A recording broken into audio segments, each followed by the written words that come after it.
14 number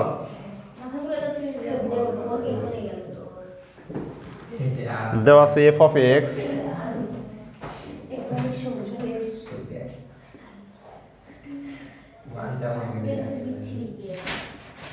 f of x equal to x cube minus 6x square plus 11x minus 6 এত হয় তবে x এর কোন মানের জন্য f of x equal to 0 হয়। এখন এই অঙ্কের ক্ষেত্রে আমার তো দেওয়া নাই যে কত বসাইতে হবে 1 -1 2 -2 এগুলো বসে দেখতে হবে, কিন্তু আমার এটা এমনি দেখা যায় যে 1 বসালে 0 হয়ে যাবে আর কি। তাহলে f of 1 equal to 1 cube minus 6 1 square plus 11 into 1 minus 6 1 minus bracket দিলেও হবে না দিলেও হবে minus 6 plus 11 minus 6 11 রেখে কত হয় 12 minus 12 সমান 0।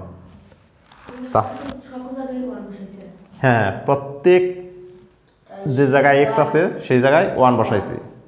এখন প্রশ্ন হইল শুধু কি x এর কোন মানের জন্য f of x equal 0 হবে, শুধু কি 1 এর জন্য 0 হবে না আরো কোনো সংখ্যার জন্য 0 হবে? আরো কোনো সংখ্যার জন্য 0 হবে। এবং এই ক্ষেত্রে এই শুধু এইটুকু করে দিলেও নাম্বার দিবে, বাট কিছু কাটতে পারে। আর বাকিটুকু যে অঙ্কটুকু করবো এটা 3.4 এর সাথে মিল আছে, আমি করে দেই। না না করা হয় নাই। অতএব x minus 1 এখানে কি 1 ধরছি না, যেমন x equal to যদি 1 ধরি তাহলে x minus 1 equal to 0 হয় না? x minus 1 হলো একটা সাধারণ উৎপাদক।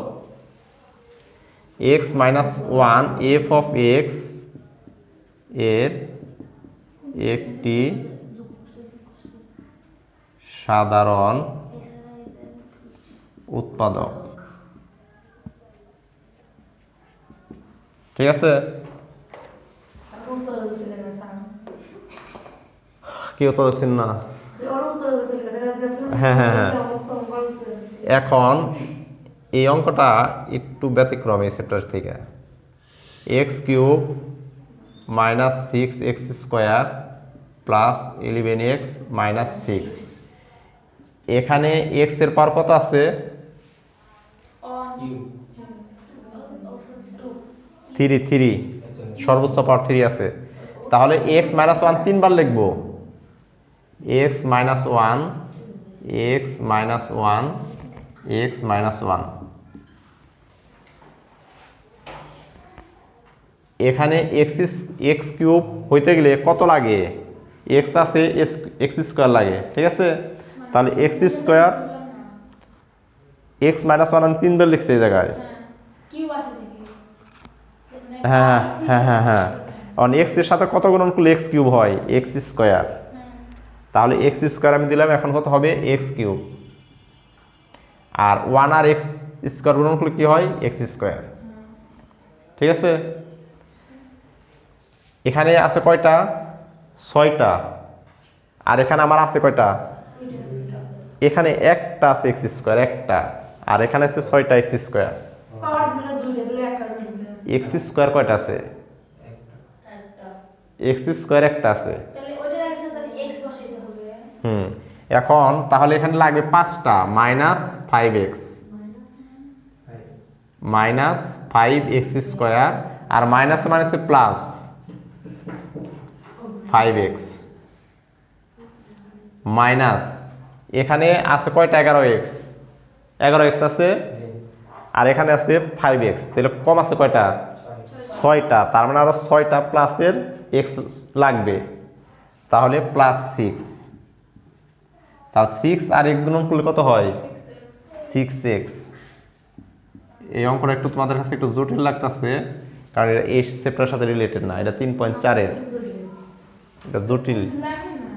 তাহলে x minus 1 x square minus 5x plus 6 বা x minus 1 এটাকে মিডল টার্ম করলে কত হয়? হ্যাঁ, x square minus 3x minus 2x plus 6 সমান এক্স মাইনাস 1। এক্স কোনলে কি হয়? এক্স মাইনাস 3 মাইনাস 2 কোনলে হয় এক্স মাইনাস 3 সমান x minus 1 x minus 3 x minus 2। তাহলে এর সাধারণ উৎপাদক কয়টা হইল? 3টে। তার মানে 1 2 3 3টে সংখ্যায় যদি আমি বসাই, এই 1 2 3 তিনটে সংখ্যার জন্যই এইটার মান 0 হবে। তবে এইটুকু বুঝতে পারেন নাই, তাই না?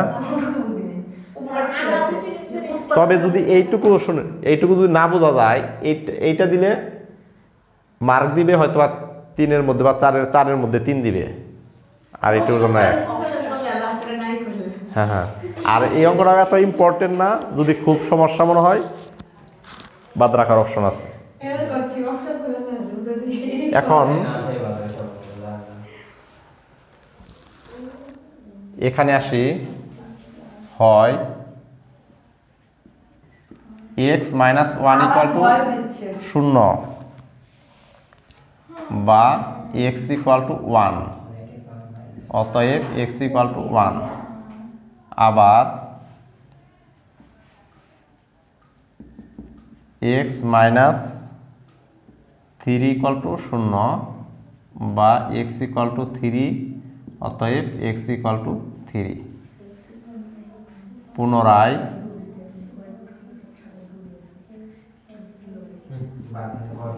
x মাইনাস 2 ইকুয়াল 0 বা x ইকুয়াল টু 2, অতএব x ইকুয়াল টু 2। অতএব নির্ণীয় মান x ইকুয়াল টু 1 2 3।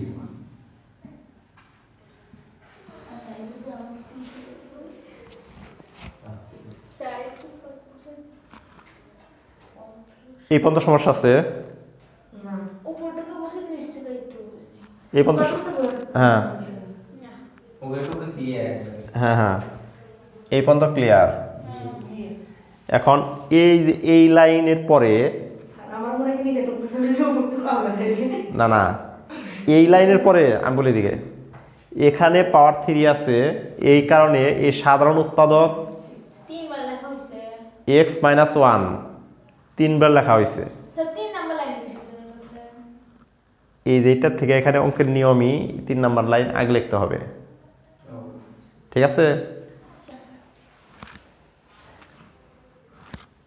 আর একটু দেখে নেন, আর একটু দেখেন এখানে x মাইনাস 1, হ্যাঁ, তাহলে যদি বুঝতে সমস্যা হয় তাহলে এই পর্যন্ত দিলে হবে। x ইকুয়াল টু নির্ণয় মান 1 একটা, মানে 1 বসালে 0।